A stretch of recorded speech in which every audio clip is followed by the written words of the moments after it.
करो आप एक फ्रीलांसर हो, आपने एक यूएस की कंपनी के लिए काम किया और 10 लाख रुपए कमाए। तो अब बताओ ये जो इनकम है ये कौन से देश में टैक्सेबल होगी, अमेरिका में या इंडिया में? अभी थोड़ी देर में इस वीडियो के खत्म होने तक तुम लोगों को इस क्वेश्चन का आंसर मिल जाएगा। And trust me, answer is both. तो ये आंसर बोथ कैसे है ये हम जानेंगे आज के वीडियो टॉपिक से, जो कि है इंटरनेशनल टैक्सेशन। जब कोई इनकम बॉर्डर क्रॉस करती है तब टैक्स कैसे लगता है, हम आज ये पूरी पजल सॉल्व करेंगे। सो हेलो एवरीवन, वेलकम और welcome back to the channel commerce success. अगर आप इस चैनल पर पहली बार आए हैं तो मैं हूँ वेदांशी मित्तल और मैं पढ़ा रही हूँ आपको इस चैनल पर taxation systematically for UGC net.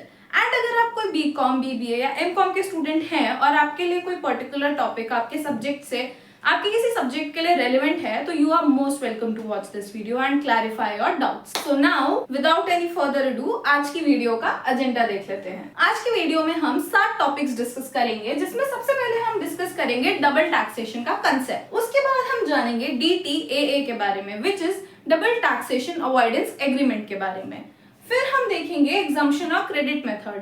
पहले हम देखेंगे कि रिलीफ मिलता कैसे है, रिलीफ के सेक्शंस क्या हैं और फिर रिलीफ के मेथड्स क्या हैं, ठीक है। उसके बाद हम जानेंगे ट्रांसफर प्राइसिंग के बारे में, जिसमें हम सेक्शन 92 से 92F का फ्लो देखेंगे। एंड देन हम डिस्कस करेंगे आर्म लेंथ प्राइस क्या होती है और उसको कैलकुलेट करने के 6 मेथड्स क्या होते हैं। फिर हम देखेंगे OECD की गाइडलाइंस एंड BEPS के बारे में डिस्कस करेंगे। एंड हम 2 न्यूमेरिकल्स भी सॉल्व करेंगे, जिससे तुमको DTAA के थ्रू आपको रिलीफ कैसे मिलता है उसके ऊपर हम न्यूमेरिकल सॉल्व करेंगे। और दूसरा न्यूमेरिकल हम आर्म लेंथ प्राइस का एक मेथड के थ्रू सॉल्व करके देखते, ठीक है, ताकि तुम लोगों को क्लैरिफिकेशन हो जाए कि किस तरीके क्वेश्चंस आते हैं। एंड टुवर्ड्स द एंड हम कुछ PYQ स्टाइल MCQs भी सॉल्व करेंगे कि पेपर में कैसे PYQs आते हैं उठकर इन पर्टिकुलर टॉपिक से। So now without any further ado let's move to our first topic, double taxation, what and why. तो चलिए सबसे पहले आंसर देते हैं हमारे सबसे पहले क्वेश्चन का कि डबल टैक्सेशन होता क्या है और क्यों होता है। दुनिया में टैक्स लगाने के 2 बड़े प्रिंसिपल्स हैं। Principle 1 is source rule and principle 2 is residence rule. क्या है सोर्स रूल और रेजिडेंस रूल? सोर्स रूल कहता है आपका कि जहां इनकम अर्न हुई है वहीं आपका टैक्स लगेगा। मान लीजिए आपने अमेरिका में काम किया तो अमेरिका आपसे कहेगा कि तुमने यहाँ पे इनकम अर्न करी है तो तुम यहीं पर टैक्स दो, तो वो हो गया आपका सोर्स रूल, राइट। अगर हम बात करें रेजिडेंस रूल की, तो रेजिडेंस रूल कहता है कि जहां आप रिसाइड करते हो आप वहां टैक्स दोगे। जैसे कि इंडियन इनकम ने अमेरिका में पैसा कमाया तो इंडिया कहेगी तुम रहते तो इंडिया में हो, बाहर से इनकम हमारी कंट्री में ला रहे हो, तो फिर तो जो तुम्हारी ग्लोबल इनकम है वो मेरे पास टैक्सेबल होगी, राइट।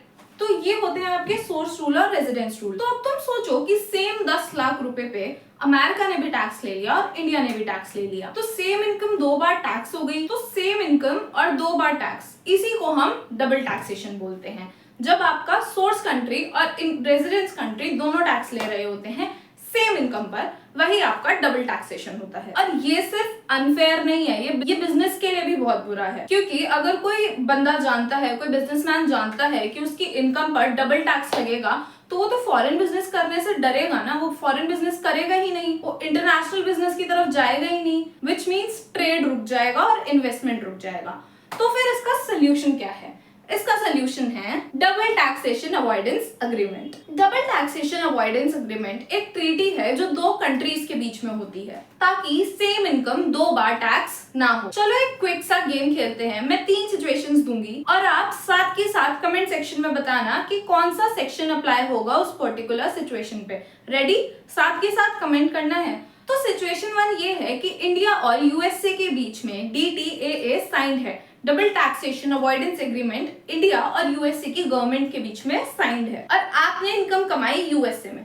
तो बताओ कौन सा सेक्शन लगेगा? सेक्शन लगेगा सेक्शन 90 बायलेटरल रिलीफ। जब इंडिया का DTAA साइंड है वो फॉरेन कंट्री के साथ, तो रिलीफ मिलती है एग्जम्पशन मेथड से या फिर क्रेडिट मेथड से। ये अभी हम आगे नेक्स्ट स्लाइड में डिस्कस करेंगे कि कैसे मिलती है इन दोनों मेथड से, बट एग्जम्पशन मिलेगी, मतलब रिलीफ मिलेगी आपको, जो कि ट्रीटी में लिखा है, ठीक है। आपको रिलीफ मिलेगी क्योंकि दोनों कंट्रीज के बीच में DTAA साइंड है।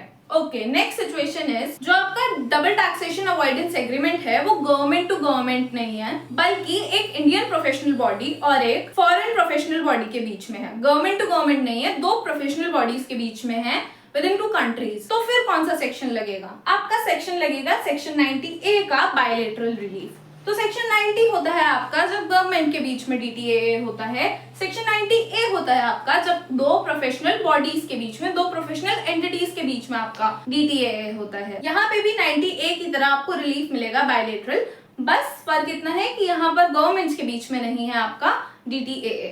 ठीक है। थर्ड सिचुएशन है आपकी कि आपने किसी ऐसे देश से पैसा कमाया जहां इंडिया का DTAA नहीं है उस पर्टिकुलर कंट्री से, तो कौन सा सेक्शन लगेगा उस केस में? उस केस में आपका लगेगा सेक्शन 91 यूनिलेटरल रिलीफ। इंडिया आपको यूनिलेटरली रिलीफ देती है चाहे DTAA साइन ना हो तो भी, बिना किसी अग्रीमेंट के भी इंडिया कहता है कि चाहे ट्रीटी हो या ना हो मैं अपने रेजिडेंट को डबल टैक्स नहीं करूंगा। तो वो रिलीफ देता है lower of Indian tax rate और फॉरेन टैक्स रेट। तो इंडिया कहता है कि मैं अपने रेजिडेंट से डबल टैक्स नहीं लूंगा, इसलिए वो रिलीफ देता है उस टैक्स रेट का जो कम होता है इंडियन टैक्स रेट में से या फिर फॉरेन टैक्स रेट में से। ठीक है, तो ये है आपका सेक्शन 90 और 90A के बायलैटरल रिलीफ और सेक्शन 91 का यूनिलेटरल रिलीफ। ऐसे मिलते हैं आपको रिलीफ्स। अब देख लेते हैं कैलकुलेशन कैसे होता है एग्जम्पशन मेथड और क्रेडिट मेथड से। चलिए तो देखते हैं एक्चुअली रिलीफ मिलता कैसे है। 2 मेथड्स हैं, एग्जम्पशन मेथड और क्रेडिट मेथड, जो मैंने अभी आपको पीछे बताया भी था। सबसे पहले एग्जम्पशन मेथड सिंपल है, इसमें जो आपकी इनकम है वो सिर्फ एक ही कंट्री में टैक्सेबल होगी।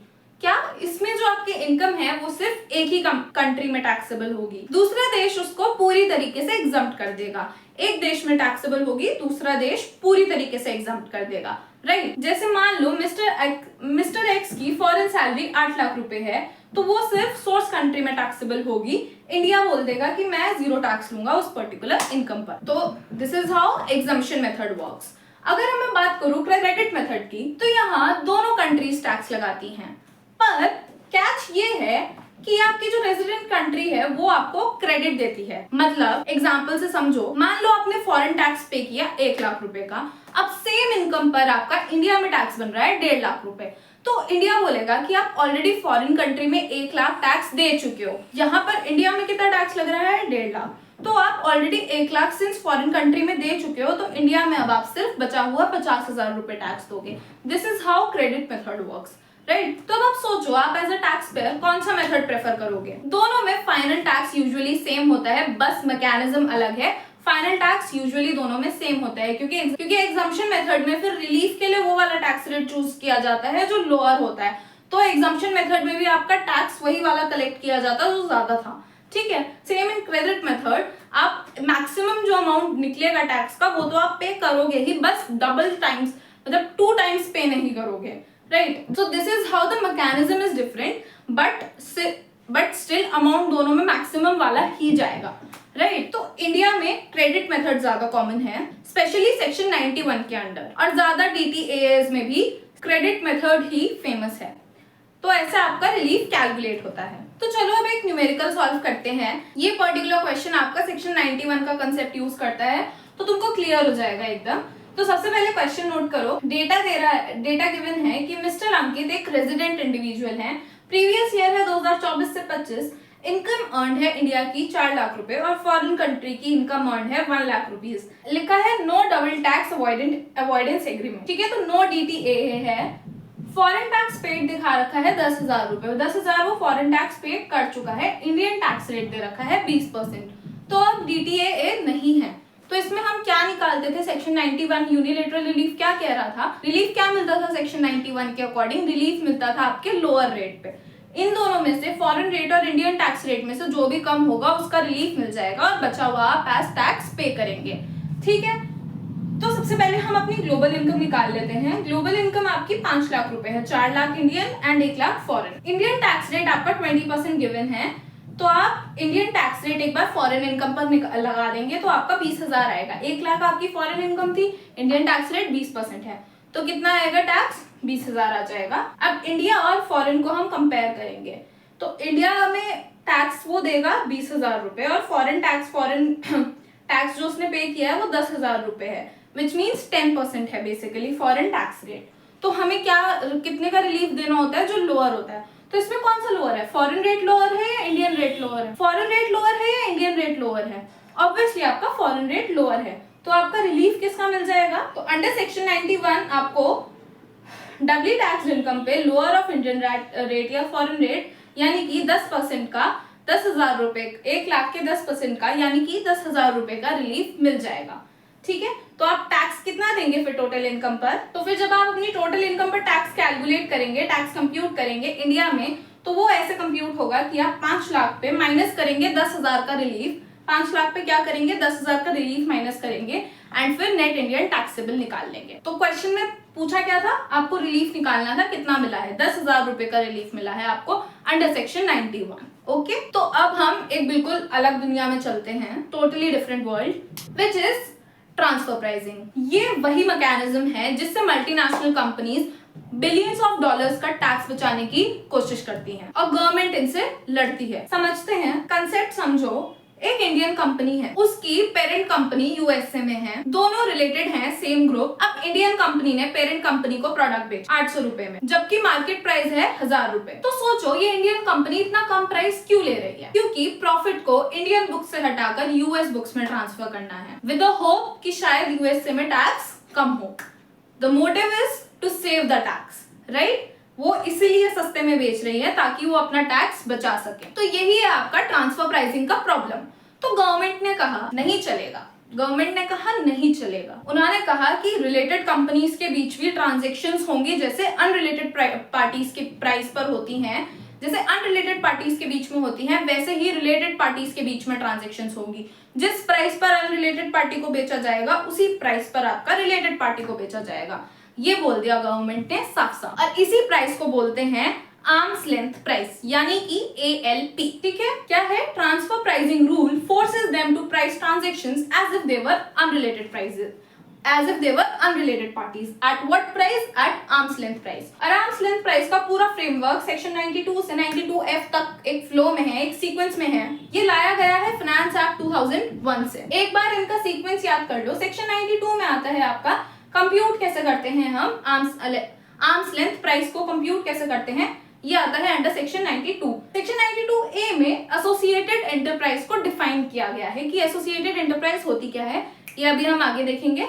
एक बार हम सीक्वेंस देख रहे हैं सेक्शंस का। सेक्शन 92B में आपके इंटरनेशनल ट्रांजैक्शन को डिफाइन किया गया है। सेक्शन 92C में मेथड्स बताए गए हैं आर्म्स लेंथ प्राइस कैलकुलेट करने के। 6 मेथड्स हैं, वो भी हम डिस्कस करेंगे और उनसे कैलकुलेशन कैसे होता है हम वो भी देखेंगे। ये किस में बताए गए हैं, सेक्शन 92C में। कितने मेथड्स हैं, 6 to calculate arm's length price. Okay, section 92D और 92E में आते हैं आपके डॉक्यूमेंटेशन में आता है आपका डॉक्यूमेंटेशन और अकाउंटेंट का रिपोर्ट। ठीक है, और 92F में आती हैं की टर्म्स की डेफिनेशंस। ठीक है, ये फ्लो आपको याद रखना। क्या क्या है, 92 में प्रिंसिपल, 92A में एसोसिएट एंटरप्राइज, 92B में इंटरनेशनल ट्रांजैक्शंस, 92C में आपके आर्म लेंथ प्राइस के मेथड्स, 92D और 92A में है आपके डॉक्यूमेंट्स और अकाउंटेंट्स के रिपोर्ट, और 92F में है आपके की डेफिनेशंस। तो ये हैं आपके सारे आर्म लेंथ प्राइस के सेक्शंस इंपॉर्टेंट जो आपको याद रखने हैं। अब समझते हैं इन सेक्शंस को थोड़ा डिटेल में। सबसे पहले एसोसिएटेड एंटरप्राइज होता क्या है। सिंपल रूल है, अगर एक कंपनी दूसरी कंपनी में 26% या ज्यादा की वोटिंग पावर रखती है वो एसोसिएटेड एंटरप्राइज होती है। क्या कोई कंपनी दूसरी कंपनी में 26% या उससे ज्यादा की वोटिंग पावर रखती है तो वो एक एसोसिएटेड एंटरप्राइज होती है उस पर्टिकुलर कंपनी की। Now the actual question is 26% क्यों, 50% क्यों नहीं? क्योंकि इनकम टैक्स लॉ ने ये थ्रेशोल्ड स्पेसिफिकली सेट किया है। चाहे फुल कंट्रोल ना हो पर 26% भी एक सिग्निफिकेंट इन्फ्लुएंस माना जाता है। ठीक है, तो 20%, 26% या उससे ज्यादा का अगर वोटिंग पावर है तो that particular company is your associated enterprise, right? और एक और इंटरेस्टिंग कंडीशन है इस पर्टिकुलर टॉपिक की कि अगर एक कंपनी ने दूसरी कंपनी को लोन दिया है और वो लोन का अमाउंट उस कंपनी के टोटल एसेट्स के 50%, 51% से ज्यादा हो तो भी वो कंपनी उस दूसरी कंपनी की एसोसिएटेड एंटरप्राइज बन जाती है। एग्जाम्पल से समझो, XYZ कंपनी है, उसके टोटल इनकम 9 करोड़ रुपए है। एक बैंक ने उसको 5 करोड़ का लोन दिया which is उसके टोटल एसेट्स का 55%, 5 करोड़ is 55% of 9 करोड़।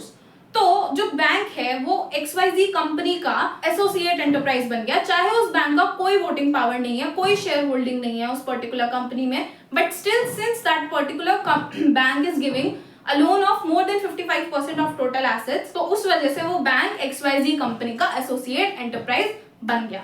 ठीक है, तो दो कंडीशंस हैं, वोटिंग पावर हो 26% या उससे ज्यादा एसोसिएट एंटरप्राइज होने के लिए, या दूसरी कंडीशन है कि जो टोटल एसेट्स हैं उसके 51% से ज्यादा अगर किसी कंपनी ने या किसी बैंक ने लोन दे रखा है, चाहे शेयर होल्डिंग हो या ना हो, तो भी वो एसोसिएट एंटरप्राइज बन जाती है। Now let's talk about international transaction. जब दो एसोसिएट एंटरप्राइजेस के बीच में ट्रांजैक्शन होती है, उस ट्रांजैक्शन को हम इंटरनेशनल ट्रांजैक्शन बोलते हैं। जब कोई दो एईस के बीच में, एसोसिएट एंटरप्राइजेस के बीच में ट्रांजैक्शन होती है और उनमें से कोई एक नॉन रेजिडेंट हो, तो वो इंटरनेशनल ट्रांजैक्शन बन जाता है। गुड्स बेचना, सर्विसेज देना, आईपी ट्रांसफर करना, लोन देना, गारंटी देना, बिजनेस रीस्ट्रक्चरिंग, सब कवर होता है। इसमें से कोई भी ट्रांजैक्शन हो रहा है तो आपका वो इंटरनेशनल ट्रांजैक्शन है। अब आता है सबसे इंपॉर्टेंट पार्ट कि एएलपी कैलकुलेट कैसे करें। एएलपी के 6 मेथड्स हैं जो कि मैंने बताया सेक्शन 92C रूल 10B के अंडर आते हैं। एक एक करके समझते हैं। सबसे पहला मेथड है कंपेरेबल अनकंट्रोल्ड प्राइस, यानी कि कप मेथड। ये आपका सबसे डायरेक्ट मेथड है। सेम प्रोडक्ट आपने अनरिलेटेड पार्टी को जिस प्राइस पे बेचा, उससे कंपेयर करके आप रिलेटेड पार्टी को भी उसी प्राइस पर बेचेंगे। ये वाला मेथड सबसे ज्यादा रिलायबल है, बस तभी काम आता है जब आपके पास अनरिलेटेड पार्टी को बेचे हुए सामान का डेटा हो। अगर डेटा नहीं अवेलेबल है तो फिर इसको कैलकुलेट करना थोड़ा मुश्किल। Second method is resale price method, यानी कि आरपीएम। ये है आपका, ये काम आता है जब आपका एसोसिएटेड एंटरप्राइजेस से गुड्स खरीदे हो और अनरिलेटेड पार्टी को रीसेल करे हो। एई से खरीदे हो और अनरिलेटेड पार्टी को रीसेल करे हो बिना कुछ वैल्यू ऐड किए। ये मेथड डिस्ट्रीब्यूटर्स के लिए परफेक्ट मेथड है। ऊपर वाला इजीएस्ट मेथड है, सेकंड वाला डिस्ट्रीब्यूटर्स के लिए परफेक्ट है। सोचो अगर कोई सिर्फ प्रोडक्ट डिस्ट्रीब्यूट कर रहा है, ना वो मैन्युफैक्चर कर रहा है, ना वो कुछ और उसमें वैल्यू ऐड कर रहा है, तो उसके लिए कौन सा मेथड बेटर है? ऑब्वियसली आरपीएम मेथड बेटर है then RPM method best choice है उस पर्टिकुलर इंसान के लिए, उस पर्टिकुलर कंपनी के। And the third method is cost plus method, CPM. ये कब यूज होता है? जब आप एसोसिएटेड एंटरप्राइज को गुड्स और सर्विसेज सप्लाई करते हो। पिछले वाले में हम एई से खरीदकर अनरिलेटेड पार्टी को बेच रहे थे, अब हम एई को सप्लाई कर रहे हैं। तो इस केस में आप अपना cost low, reasonable markup add करो, और ये मैन्युफैक्चरर्स और सर्विस प्रोवाइडर्स के लिए बेस्ट ऑप्शन है। तो पैटर्न देखो, आरपीएम तब जब आप रीसेल कर रहे हो और सीपीएम तब जब आप मैन्युफैक्चरर हो या फिर सर्विस प्रोवाइडर हो। तो ये तीन आपके ट्रेडिशनल ट्रांजैक्शन मेथड्स हैं। 3 और मेथड्स हैं, let's understand them. So the next is profit split method, यानी कि पीएसएम। जब ट्रांजैक्शन बहुत ज्यादा इंटीग्रेटेड होती है, उसको अलग करना पॉसिबल नहीं है। जैसे कि मान लो दोनों कंपनीज ने मिलकर एक यूनिक टेक्नोलॉजी बनाई है, तो उस केस में कंबाइंड प्रॉफिट को उनके कंट्रीब्यूशन के बेसिस पर स्प्लिट करते हैं।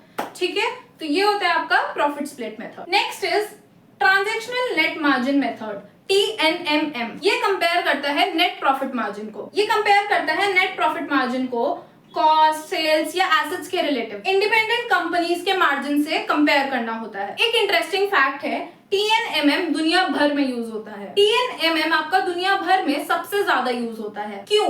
क्योंकि ये इतना फ्लेक्सिबल है और ज्यादा डेटा सेंसिटिव नहीं है। जैसे कि हमने बाकी मेथड्स में देखा कि आपको डेटा ज्यादा चाहिए, पास्ट का डेटा आपको ज्यादा चाहिए, बट ये इतना डेटा हैवी मेथड नहीं है and it is very flexible to use. इसलिए it is used in practice a lot. इसके केस में जब आपको परफेक्ट कंपेरेबल डेटा ना मिले तब भी इससे काम चल जाता है, इसीलिए this is used the most. And sixth is other method, rule 10AB added in 2012। ये एक रेजिडुअल मेथड है। जब ऊपर के 5 में से कोई भी फिट ना हो, सीबीडीटी ने 2012 में रूल 10AB के थ्रू इसको ऐड किया। इसीलिए टोटल 6 मेथड्स हैं, पहले 5 हुआ करते थे। ऊपर के 5 में से जब कोई काम ना करे तो फिर इसको यूज करते हैं। क्विक क्विज, फटाक से कमेंट करो कि ओरिजिनली पहले OECD ने कितने ओरिजिनल मेथड्स दिए थे? 5। इंडिया ने अपनी तरफ से 6th मेथड खुद ऐड किया। कब ऐड किया? 2012 में। पहले OECD ने कितने दिए? 5। इंडिया ने ऐड किया 2012 में बाय रूल 10AB। चलो अब एक न्यूमेरिकल सॉल्व करते हैं। आर्म लेंथ प्राइस निकालते हैं कप मेथड यूज करके। तो सबसे पहले डेटा देख लो क्या गिवन है। इंडियन सब्सिडरी है, इंडियन एसोसिएटेड एंटरप्राइज है, अपने यूएस पेरेंट कंपनी को सेल कर रही है। प्राइस जो चार्ज कर रही है वो यूएस पेरेंट को वो है 800 रुपए पर यूनिट, और अनरिलेटेड बायर को सेम प्रोडक्ट का चार्ज कर रही है वो 1000 रुपीज पर यूनिट।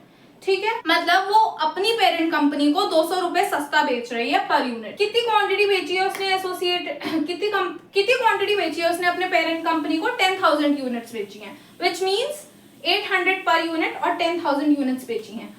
ठीक है, क्या कंप्यूट करना है? कंप्यूट करना है आपका arm length price using the cup method and the resulting transfer pricing adjustment. तो चलो सबसे पहले हम क्या करेंगे, हम अपना कंपेरेबल अनकंट्रोल्ड प्राइस निकाल लेंगे। तो अनरिलेटेड पार्टी को कितना चार्ज कर रही है? 1000 रुपीज पर यूनिट चार्ज कर रही है। यह आपका कप का बेंचमार्क बन गया। ठीक है, अब हम कंपेयर करेंगे कंट्रोल ट्रांजेक्शन प्राइस से। कितना है? 1000 रुपीज पर यूनिट है, और कितना चार्ज कर रही है वो रिलेटेड पार्टी को? 800 रुपए पर यूनिट। इसका मतलब कि ये लोअर है, 1000 रुपए से कम है 800 रुपए। तो आपका आर्म लेंथ प्राइस क्या होगा? 1000 रुपए पर यूनिट होगा। ठीक है, प्राइस डिफरेंस कैलकुलेट करो। एक्चुअल वो कितना चार्ज कर रही है? 800, और आर्म लेंथ प्राइस कितना होना चाहिए? 1000 रुपए। डिफरेंस इज रुपीज 200 का शॉर्टफॉल, 200 रुपीज पर यूनिट का शॉर्टफॉल है। तो अब टोटल ट्रांसफर प्राइसिंग का एडजस्टमेंट कितना होगा? 10,000 यूनिट्स बेचे हैं उसने, 200 रुपए सस्ते बेचे हैं, तो 200 रुपए से हम मल्टीप्लाई कर देंगे 10,000 यूनिट्स को, which will be rupees 20 lakh. तो ये अमाउंट आपका एड बैक हो जाएगा इंडिया कंपनी के टैक्सेबल इनकम में। ठीक है, क्या हो जाएगा? ये 20 लाख, ये 20 लाख एड बैक हो जाएगा इंडियन कंपनी के टैक्सेबल इनकम में। उन्होंने ये 20 लाख रुपए कम सस्ता उन्होंने ये 200 रुपए पर यूनिट सस्ता बेचकर इंडिया से ये टैक्स घपला करने की कोशिश करी थी। इतना इनकम बचाकर ये इनकम उधर ट्रांसफर कर दी थी उन्होंने, but can't play smart with the government. तो या ये 20 लाख रुपए एड बैक हो जाएंगे इंडिया की टैक्सेबल इनकम। अब दो क्विक टर्म्स फटाक से डिस्कस कर लेते हैं ग्लोबल रेफरेंस के लिए। ये टर्म्स का फुल फॉर्म और थोड़ी सी इंफॉर्मेशन होना जरूरी है, वो मैं बता देती हूँ आपको। सबसे पहले ओईसीडी और का मतलब है organisation for economic cooperation and development. ये बेसिकली इंडिया का पूरा ट्रांसफरिंग लॉ है, ये इंडिया का पूरा ट्रांसफर प्राइसिंग लॉ है, सेक्शन 92 से 92F तक। ये ब्रॉडली ओईसीडी की गाइडलाइंस पर बेस्ड है, लेकिन इंडिया ने इसमें अपने स्पेसिफिक एडिशंस किए हैं, जैसे कि वो मेथड्स में 6th अदर मेथड था रूल 10AB के थ्रू। ऐसे ही इंडिया ने इसमें और भी काफी चेंजेस किए हैं, एडिशंस किए हैं। BEPS, base erosion and profit shifting, ये एक बहुत बड़ा प्रॉब्लम है। यहाँ मल्टीनेशनल कंपनीज अपने प्रॉफिट्स को लो टैक्स कंट्रीज में शिफ्ट कर देती हैं टैक्स हेवन यूज करके। सोचो अगर कोई कंपनी अपना प्रॉफिट बरमूदा या केमन आइलैंड में दिखाए जहां टैक्स ऑलमोस्ट जीरो है, तो ओरिजिनल कंट्री का रेवेन्यू क्या होता है? इरोड हो जाता है। इसीलिए इसका नाम है बेस इरोजन। ओईसीडी और G20 ने मिलकर BEPS प्रोजेक्ट लॉन्च किया 15 एक्शन प्लान्स के साथ। इंडिया ने भी इसके कुछ मेजर्स अडॉप्ट किए हैं, जैसे कि country by country reporting. BEPS UGC net के कोर्स सिलेबस में नहीं है, लेकिन अवेयरनेस लेवल पर पूछा जा सकता है, इसलिए मैंने तुमको ब्रीफ में बता दिया। और बाकी अगर किसी का, तो बस जितना मैंने बताया इतना इस स्लाइड से याद रख लोगे तो बहुत है, काफी है UGC नेट के पर्सपेक्टिव। ये रहा तुम्हारा आज का एक क्विक रिवीजन समरी टेबल, जो भी हमने आज पढ़ा है उसका एक क्विक सा टेबल। इसका फटाक से स्क्रीनशॉट लो, कॉपी करो, पॉज करो, जैसे इजी लगे वैसे करो, बट ये पूरा का पूरा एक क्विक टेबल रिवीजन है। इसको चिपकाओ अपने टेबल के ऊपर, अपनी स्टडी टेबल के ऊपर इसको चिपकाओ, ताकि तुमको ये इंटरनेशनल टैक्स के सारे इंपॉर्टेंट टॉपिक्स दिमाग में फिट हो जाए एकदम अच्छे से। सारे इंपॉर्टेंट सेक्शंस, कंसेप्ट, उनका की पॉइंट, जो जो तुमको याद रखना है सब कुछ है इस टेबल में। तो फटाक से स्क्रीनशॉट लो। चलो अब कुछ क्वेश्चन सॉल्व करते हैं। सबसे पहला क्वेश्चन कह रहा है आपका, mister Verma a resident individual earned rupees 2 lakh income from a country with which India has no DTAA। DTAA नहीं है उस कंट्री के साथ, और उसने इनकम कितनी अर्न करी है? 2 लाख की। फॉरेन टैक्स पे किया है उसने 30,000 का, 15% रेट दे रखा है फॉरेन टैक्स रेट। उसका एवरेज इंडियन टैक्स रेट है 25%। ठीक है, तो क्या रिलीफ अवेलेबल है उसके ऊपर अंडर सेक्शन 91 और कितना अवेलेबल है बताओ गिवन ऑप्शंस में से। सो the correct answer will B rupees 30,000। तो हमको सेक्शन 91 में कितना रिलीफ मिलता है? जो आपका इंडियन टैक्स रेट और फॉरेन टैक्स रेट में से जो लोअर टैक्स रेट होता है उसका आपको रिलीफ मिल जाता है। तो हमारे केस में ऑब्वियसली 15% का tax rate was lower, than 25%, तो आपको 30,000 रुपए का रिलीफ मिल जाएगा under section 91। Next question is company A holds 30% of the voting power in company B. Both companies enter into a transaction as per transfer pricing provisions. How is this transaction classified? बताओ, company A hold करती है 30% voting power in company B, ठीक है। Both companies एक transaction में enter कर रही हैं, ट्रांसफर प्राइसिंग प्रोविजंस के हिसाब से वो ट्रांजैक्शन कैसे क्लासिफाई होगी? आपको याद होगा वोटिंग पावर की कितना थ्रेशोल्ड था, 26% और more. Now on the basis of that threshold बताओ इस क्वेश्चन का आंसर क्या होगा? Yes, so the correct answer will be covered under transfer pricing as an international transaction between associated enterprise as it is more than 26%। उसका जो voting power है वो मोर than 26% है, तो ये दोनों आपके एसोसिएटेड एंटरप्राइज हैं। तो एसोसिएटेड एंटरप्राइज के बीच में अगर कोई ट्रांजैक्शन हो रहा होता है और दूसरा कंपनी आपका नॉन रेजिडेंट होता है, एक कंपनी नॉन रेजिडेंट होता है, तो आपका वो ट्रांजैक्शन इंटरनेशनल ट्रांजैक्शन माना जाता है। तो the correct answer will be option B. Next question is a distributor purchases finished goods from its foreign parent company and resells them to unrelated customers without any further processing. Which transfer pricing method is most appropriate here?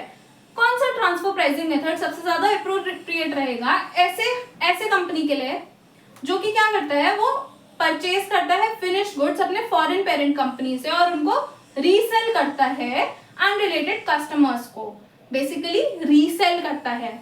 तो बताओ कौन सा transfer pricing होगा? Resale करता है, distributor है और resale करता है, नाम में क्वेश्चन में ही आंसर है। Yes, the correct answer will B resale price method. And the last question for today's video is which of the following best describes the relationship between OECD guidelines and India's transfer pricing law section 92 to 92F? बताओ इनमें से कौन सा best describe करता है OECD guidelines और India transfer pricing law के बीच का रिलेशनशिप को? इंडिया का transfer pricing law is broadly based on OECD guidelines but include India specific provision like the other method. जो आपके ALP कैलकुलेशन मेथड्स हैं उनमें हमारे पास एक और एडिशनल मेथड है, ठीक है। ऑप्शन ए करेक्ट नहीं था क्योंकि इसमें लिखा है नो मॉडिफिकेशन, तो ऑप्शन ए तो गलत है सीधा सीधा। OECD guidelines have no influence on Indian transfer pricing law, ये भी गलत है। हमने सीधी सीधी लाइन पढ़ी थी कि इंडियन गाइडलाइंस आपकी मॉडिफाइड OECD गाइडलाइंस से ही है, ठीक है। India follows only BEP action plans not OECD, ये भी गलत है। ये तो सीधा सीधा गिवन आंसर था, बाकी ऑप्शंस तो कंफ्यूजिंग भी नहीं है, सीधा सीधा गलत है, ठीक है। तो ये हो गए आपके क्वेश्चन। तो ये थी आज की वीडियो। एक बार देख लेते हैं कि हमने क्या क्या पढ़ा है। सबसे पहले हमने देखा कि डबल टैक्सेशन क्या होता है। हमने उसमें दो प्रिंसिपल देखे, सोर्स रूल और रेजिडेंस रूल, ठीक है। फिर हमने देखा कि डबल टैक्सेशन अवॉइडेंस एग्रीमेंट की क्या जरूरत है, क्यों जरूरत है।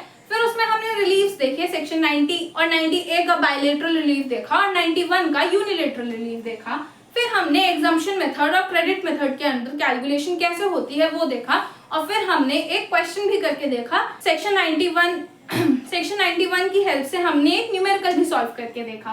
फिर हमने ट्रांसफर प्राइसिंग देखा और उसमें आर्म्स लेंथ प्राइस क्या होता है।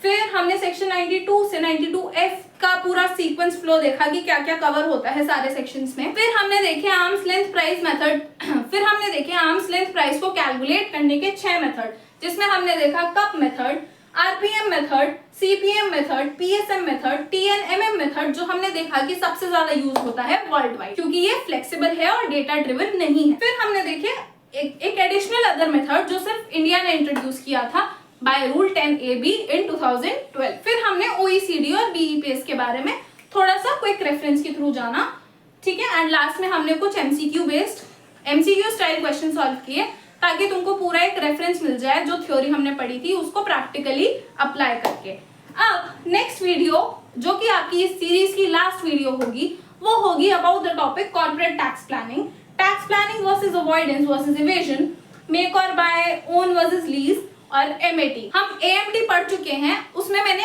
MAT डिस्कस किया था, तुम्हें याद होगा तो अब वो MAT आपका नेक्स्ट वीडियो में डिस्कस हो जाएगा जो कि आपकी इस सीरीज की लास्ट वीडियो होगी। तो yes, this was it for today's video. अगर आपको वीडियो अच्छी लगी तो please like the video, please share the video and the series with your other friends. पूरी प्लेलिस्ट बना रखी है and the playlist is updated with every uploaded video, तो प्लीज उस प्लेलिस्ट को अपने फ्रेंड्स के साथ शेयर करो, स्टोरीज पर लगाओ, ग्रुप्स में शेयर करो। एंड अगर अच्छी लग रही है, कोई भी सजेशन है तो please comment down. Any query, any suggestion is most welcome. ठीक है। एंड नेक्स्ट सीरीज के लिए अगर तुम्हारे पास कोई आइडिया है, कोई सब्जेक्ट तुम्हें लगता है कि तुम नहीं कर पा रहे हो, तो वो भी सजेस्ट करो। Otherwise I am thinking to start finance, क्योंकि यही कुछ इंपॉर्टेंट सब्जेक्ट्स हैं जो यूजीसी नेट में हर बार क्वेश्चन बहुत फंसाते हैं और बहुत मेजर स्कोर के लिए मैटर करते हैं। तो या if you have any suggestions और queries, please comment down, like the video and subscribe to the channel Commerce Success. Thank you for watching and have a very nice day.